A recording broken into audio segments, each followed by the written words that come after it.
அதிமுக பொதுச் செயலாளர் எடப்பாடி பழனிசாமி அவர்கள் செய்தியாளர்களை சந்தித்து வருகிறார். இந்த காட்சிகளை பார்க்கலாம். திரு ரகுபதி அவர்கள் இந்த நாட்டிற்கு அடையாளம் காட்டப்பட்டது அனைத்து இந்திய அண்ணா திராவிட முன்னேற்ற கழக கட்சி. பொன்மனச்செம்மல் புரட்சித் தலைவர் எம்ஜிஆர், புரட்சித் தலைவர் அம்மா இருவரும் தலைவர்கள் வழியிலே அனைத்து இந்திய அண்ணா திராவிட முன்னேற்ற கழகம் என்ற மாபெரும் இயக்கம் திரு ரகுபதி அவர்களுக்கு சட்டமன்ற உறுப்பினராக தேர்ந்தெடுக்கப்பட்டு அனைத்து இந்திய அண்ணா திராவிட முன்னேற்ற கழக அம்மாவுடைய அமைச்சரவையிலே அமைச்சராக இடம்பெறுகின்ற ஒரு சூழ்நிலையை கழகம்தான் அவருக்கு வழங்கியது. அந்த நன்றியெல்லாம் மறந்து பொன்மனச்செம்மல் புரட்சித் தலைவர் எம்ஜிஆர் எந்த கட்சியை தீய சக்தி என்று சொன்னாரோ அந்த கட்சியிலே தன்னை இணைத்துக் கொண்டு இன்றைய தினம் அவர்களுக்காக அடிமை குரல் கொடுத்து கொண்டிருக்கின்ற காட்சி தொலைக்காட்சியிலே பார்த்தோம். அனைத்து இந்திய அண்ணா திராவிட முன்னேற்ற கழகத்தை பொறுத்த வரைக்கும் மக்களுக்காக சேவை செய்கின்ற கட்சி, மக்களுக்காக உழைக்கின்ற கட்சி. ஆட்சியிலே இருந்தாலும் இல்லாவிட்டாலும் மக்கள் பணி செய்வதிலே முதன்மையான கட்சி என்று சொன்னால் அது அனைத்து இந்திய அண்ணா திராவிட முன்னேற்ற கழக கட்சி தான். அதோடு திராவிட முன்னேற்ற கழகம் ஆட்சி பொறுப்பேற்று அதிலிருந்து இன்று வரை தமிழகத்திலே சட்ட ஒழுங்கு சந்திச்சிருக்கின்றது. எங்கே பார்த்தாலும் கொலை, கொள்ளை, திருட்டு, வழிப்பறிவு, பாலியல் வன்கொடுமை நடைபெற்ற வண்ணம் இருக்கின்றது. அது தொலைக்காட்சியிலும் பத்திரிகையிலும் வந்த செய்தியாக நாம் பார்க்கின்றோம். ஆனால் இன்றைய முதலமைச்சர் திரு ஸ்டாலின் அவர்கள் தமிழகம் மற்ற மாநிலத்திற்கு முன்மாதிரி மாநிலமாக விளங்கு என்று சொல்கிறார். நாட்டில் நிலவுகின்ற பிரச்சனையை என்ன என்று தெரியாது இருக்கின்ற ஒரே முதலமைச்சர் இன்றைய முதலமைச்சர் திரு ஸ்டாலின் ஒருவர் தான். அண்மையில் நேற்றைய தினம் வலைதளத்தில் வந்த ஒரு செய்தி, இதையாவது பார்த்து முதலமைச்சர் நடவடிக்கை எடுப்பார் என்று நான் கருதுகிறேன்.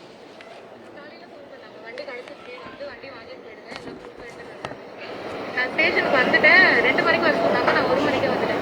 கொஞ்சம் வெயிட் பண்ணுமா, நான் சாப்பிட்டு வந்திருக்கேன் அப்படின்னு சொன்னதுனால நான் வெயிட் பண்ணிட்டு இருந்தேன். அங்கே வந்தார் அவர், எங்கே இருக்குன்னு கேட்டுட்டு வந்ததுக்கப்புறம் இல்லை இந்த மாதிரி செலவாகும், இவ்வளோ தூரம் வண்டி உனக்கு அதெல்லாம் கஷ்டப்பட்டு தேடி கண்டுபிடிச்சிருக்கோம், 15,000 ரூபாய் கேட்கலாம், என்னால் அவ்வளோலாம் முடியாது சார் அப்படின்னு சொன்னதுக்கு பேசி 5,000 ரூபா கொண்டு வந்தேன். இன்னைக்கு நான் 2,000 ரூபா பே பண்ணிட்டேன். சசிகுமார், நான் இன்னைக்கு 2,000 ரூபா பே பண்ணிடுறேன், நாளைக்கு வந்து 3,000 அந்த மாதிரி கொடுத்துட்றேன் சார் அப்படின்னு. இங்கே வேண்டாம், ஒரு இடத்துல போய் வாங்கிட்டேன்னு சொல்லிட்டு ஒரு இடத்துல கூட்டிகிட்டு போனாரு.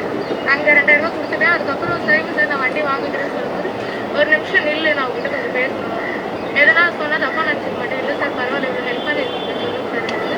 இந்த மாதிரி உங்களை நான் அன்னைக்கு பார்த்தப்பவே உங்க மேலே எனக்கு ஆசை வந்துச்சு, ஆசையாக இருக்குது, நான் எனக்கு கால் பண்ணுறியா எப்படி சொல்லு அப்படின்னு. சார் நான் கால் பண்ணுறேன் சார், வண்டி நீங்கள் தேடி கண்டுபிடிச்சிருக்கீங்க, அதுக்காக தான் வந்திருக்கேன். நான் ஸ்டேஷன் வாங்க போய் பேசிக்கலான்ட்டு ஸ்டேஷன் கூப்பிட்டு வந்துட்டேன். கம்ப்ளைண்ட் அது நான் ஓகே எல்லாம் முடிஞ்சிச்சுன்னு எழுதிட்டு இருக்கும்போதெல்லாம் நீ என்ன இன்னும் எனக்கு பதில் சொல்லலைன்னு கேட்டுகிட்டே இருந்தார். அதுக்கப்புறம் வண்டி ஸ்டார்ட் பண்ணும்போது ஓகே நான் கிளம்பிட்டேன் அப்படின்னும் போது வண்டி நிறுத்திட்டு இப்போ என்ன சொல்கிறேன், எனக்கு அங்கே ரூம் ஃப்ரீயாக இருக்குது போகலாமா, ஏன் இவ்வளோ தயங்குற, பயப்படாது, நான் எவ்வளோ சொல்கிறேன் சார், எனக்கு இந்த மாதிரி பழக்கம் இல்லை சார், எனக்கு பயமாக இருக்குது நீங்கள் பேச ஏன் பயப்படுற, வீட்டில் யாருனா இருக்காங்களா, யாருமே இல்லை, நைட்டு வரட்டேன், எனக்கு ரூம் இருக்குது அங்கே போகலாமா அப்படின்னு. சார் எனக்கு பழக்கம் இல்லை. சரி எதுவுமே வேண்டாம், இங்கே வண்டியில் நான் அங்கே போய் நில்லு, நான் ஒரு இடத்துக்கு வரேன், ஒரே ஒரு முட்டை மட்டும் கொடுத்துட்டு போயிடு நீ, அதுக்கப்புறம் வேணா உங்களுக்கு இஷ்டம் இருந்தால் நீ ஃபோன் பண்ண நம்ம பேசலாம் அப்படின்னு சொல்லிட்டே இருந்தாரு. சரி நான் அது வரைக்கும் நான் வேணாம்னு சொல்லிட்டு இருந்தேன். ஒரு இடத்துல வெயிட் பண்ணேன்னாரு. சரி இதுக்கு மேலே விட வேணாம்னு சொல்லிட்டு எங்கள் அண்ணன் கூடவே தான் இருந்தான், ஆனால் யாரும் தெரியாத மாதிரி இருந்தான். அங்கே வர வச்சு நான் அது ஓகேவே பண்ணல, இருந்தாலுமே அவர் ஃபோன் பண்ணி என்கிட்ட ரெக்கார்ட் வச்சு ஃபோன் பண்ணி அங்கே ரூம் புக் பண்ணிட்டேன், நான் இங்கே தான் அங்கே வந்துடு அப்படின்னு சொல்லிட்டேன். சரி நானும் அவருக்கு ஏற்ற மாதிரி பேசி வந்துட்டு எல்லாமே குறிச்சிட்டாங்க. அண்ணன் எல்லாம் பின்னாடி வந்து எல்லாம் குறிச்சு இப்போ கம்ப்ளைண்ட் கொடுத்து போயிட்டு இருக்கோம். யார் பேசணுமா, அவர் பேர் என்ன, அவர் என்ன, சசிகுமார். இந்த ஹோட்டல் நடந்த செய்தி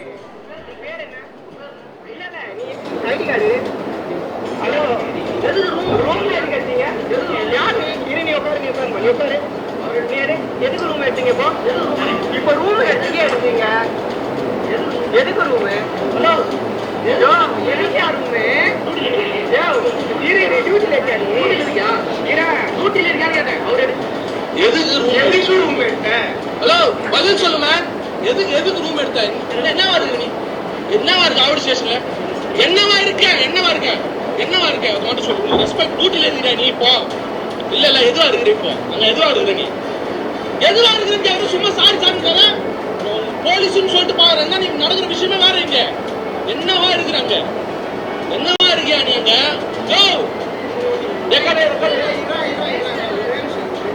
என்னவா ஒரு நிமிஷம் இங்க இருக்கு நீ எதுங்க ரூம் குத்த இப்போ என்ன கஷ்டம் என்ன கூப்பாங்க போலீஸ் வந்து குத்துட்டா எதனா குத்துறான் ரூம் எதனா குத்துறான் என்ன ரூம் நான் குத்துறேன் என்ன ஐடி வாங்குறேன் உள்ள போக சொன்னா உள்ள அனுப்புறேன் யாரும் உள்ள போலாமா அவர் அனுப்ப சொன்னா அனுப்புறேன் பின்ன இப்ப வேற எப்படி கேமரா பார்த்தானே இருக்குதா ஒரு சைடு கையை எது கையெடு சொல்றேன் எது கூப்பிட்டேன் உங்க ஸ்டேஷன்ல வண்டி காணாம போச்சுன்னு சொன்னா இந்த மாதிரி ரூமுக்கு கூப்பிடுவியா வரவங்க போறலாம் அப்படிதான் கூப்பிடியா ரூமுக்கு ரூமுக்கு ஃபேமிலி கூப்பிட்டு தானே ஃபேமிலி கூட தானே ரூமுக்கு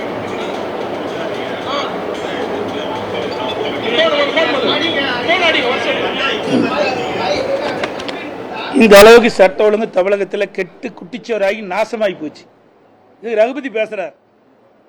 எடப்பாடி பழனிசாமி தூங்கிட்டு இருக்காரு, இந்த அரசாங்கம் தூங்கிட்டு இருக்குது, காவல்துறை தூங்கிட்டு இருக்குது, காவல்துறை பொறுப்பேற்கின்ற முதலமைச்சர் தூங்கிட்டு இருக்காரு, சட்டத்துறை அமைச்சர் கும்பகோணம் தூக்கத்தில் இருக்கார்.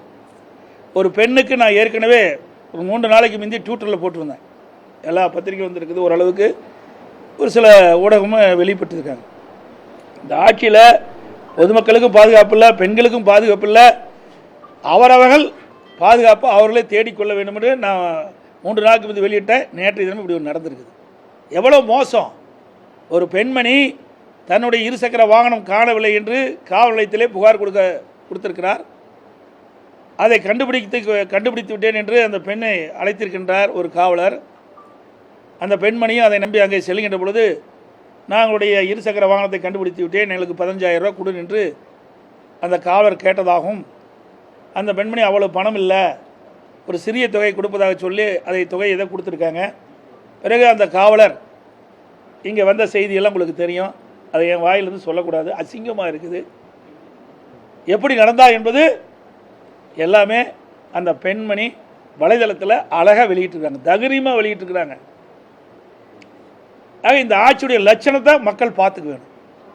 தயவுசெய்து ஊடகங்களும் பத்திரிகை நண்பர்களும் இதை முழுமையாக வெளியிடுங்க. இனி இப்படிப்பட்ட பிரச்சனை நடக்கக்கூடாது என்பதற்காக நான் சொல்கிறேன். ஊடக நண்பர்களும் பத்திரிகை நண்பர்களும் நடக்கின்ற செய்திகள், நாட்டில் நிலவுகின்ற பிரச்சனைகள், நாட்டில் நிலவுகின்ற அட்டுழியங்களை, பெண்களுக்கு பாதுகாப்பாக இப்படிப்பட்ட செய்திகள்லாம் வெளியிட்டீங்களா தான் பெண்கள் பாதுகாப்பாக இருக்க முடியும். இனியாவது இப்படிப்பட்ட துயரமான சம்பவங்கள் நடைபெறக்கூடாது என்பதுதான் என்னுடைய நோக்கம். எவ்வளோ மோசமா ஒரு பெண் எப்படி பதறி போய் சொல்கிறாங்க, சிந்திச்சு பாருங்க. ஆனால் முதலமைச்சரும் சட்டத்துறை அமைச்சரும் சொல்கிறாங்க, எதிர்கட்சிகள் வீணாக எங்கள் மீது குறை சொல்கிறாங்க, வீண் பழி சுமத்துறாங்கன்னு. இது அந்த பெண்மணி வலைதளத்தில் வெளியிட்ட அந்த செய்தியை தான் நான் உங்கள்கிட்ட காட்டிக்கிறேன். அதில் வந்து ஊடக நண்பர்களும் பத்திரிகைகளும் இதை மக்களுக்கு கொண்டு சேருங்க. மக்கள் பாதுகாப்பாக இருக்க வேண்டும் என்பதற்காக இந்த செய்தி வெளியிடுங்க. அதோட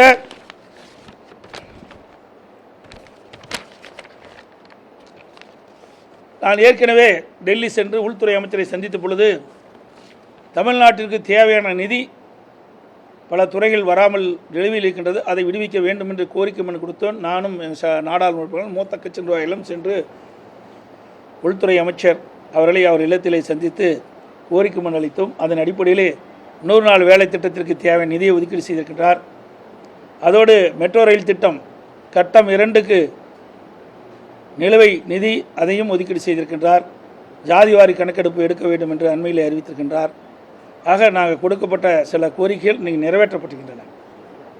நான் ஏற்கனவே சொன்னதை போல ஆட்சியில் இருந்தாலும் இல்லாவிட்டாலும் தமிழ்நாட்டு மக்களுக்கு தேவையான திட்டங்களை செய்வதிலும் தமிழ்நாடு வளர்வதற்கான அடிப்படை நிறைவேற்றுவதற்கும் நாங்கள் எப்பொழுதும் துணை நிற்போம் என்பதை இந்த நேரத்தில் தெரிவித்துக் கொள்கின்றேன். ஆர்டின்னு சொல்லிட்டு அந்த நலிந்தவர்களுக்கு 20% இடஒதுக்கீடு பள்ளியில், மெட்ரிகுலேஷன் பள்ளியில் இது வரைக்கும் நிதி ஒதுக்காதனால ஏப்ரல் 19 அதுக்கான அந்த கால்குலேட் பண்ணி அறிவிச்சிருக்கணும், இதுவரை அறிவிக்கல. இதனால் பெற்றோர்கள், அதாவது இந்த ஏழை எளிய மாணவர்கள் இருக்கக்கூடிய பெற்றோர்கள் ரொம்ப அவதிக்கப்பட்டிருக்காங்க. இது நிதி இல்லாதனால தான் அப்படின்னு சொல்கிறாங்க. இதுக்கு என்ன நீங்கள் கோரிக்கை வைக்கிறீங்க, அதை விரைவாக அமல்படுத்துறதுக்கு? அதாவது அனைத்து இந்திய அண்ணா திராவிட முன்னேற்ற கழக ஆட்சி இருக்கின்ற பொழுது எல்லா துறைகளிலும் சிறப்பாக செயல்பட்டது. அந்தந்த நேரத்திற்கேற்ப அந்த துறைகளில் கவனம் செலுத்தி மக்களுடைய பிரச்சனை தீர்த்து வைத்தோம். இன்றைக்கு திரு ஸ்டாலின் மாடல் ஆட்சியிலே நீங்கள் சொன்ன இப்படிப்பட்ட சம்பவங்களெல்லாம் காதிலே வாங்குவதே இல்லை, கவனிப்பதும் இல்லை. ஒட்டுமொத்தமாக மக்களையே அவர்கள் கவனிப்பதில்லை, மக்களுடைய பிரச்சனையிலும் கவனம் செலுத்துவதில்லை. அவர்கள் முழுக்க முழுக்க வீட்டு மக்களை பற்றி தான் கவனம் செலுத்தி கொண்டிருக்கின்றனர். நீங்கள் சொல்வதை போல் இன்றைக்கு மாணவர் சேர்க்கை நடைபெற வேண்டும், அதற்கு என்ன ஏற்பாடு செய்ய வேண்டும், அதற்கு என்ன நடவடிக்கை எடுக்க வேண்டும், அதையெல்லாம் இந்த ஆட்சியில் எதிர்பார்க்க முடியாது. இது மிகவும் வன்மையாக கண்டிக்கின்றோம். இந்த ஊடகத்தின் வாயிலாக, பத்திரிகையின் வேலை இனியாவது இந்த அரசு விழித்து கொண்டு இந்த குறைபாடுகள்லாம் நீக்க வேண்டும். சட்டமன்ற தேர்தல் நெருங்கி வருது. பெரும்பாலும் அனைத்து கட்சிகளும் அந்த கூட்டணி பற்றி பேசிட்டு வராங்க. நீங்கள் அடுத்த கட்டம் உங்களுடைய நாங்கள் தான் கூட்டணி பேச்சுவார்த்தை ஆரம்பித்து முதல்ல பாரதிய ஜனதா கட்சியோட எங்கள் கூட்டணி அமைக்கப்பட்டுக்கின்றன. இன்னும் 9 மாத காலம் தேர்தலுக்கு நாட்கள் இருக்கின்றன. 9 மாத காலத்திற்குள் இன்னும் பல கட்சிகள் எங்கள் கூட்டணியில் இணையும் என்பதை தெரிவித்துக் கொள்கிறேன்.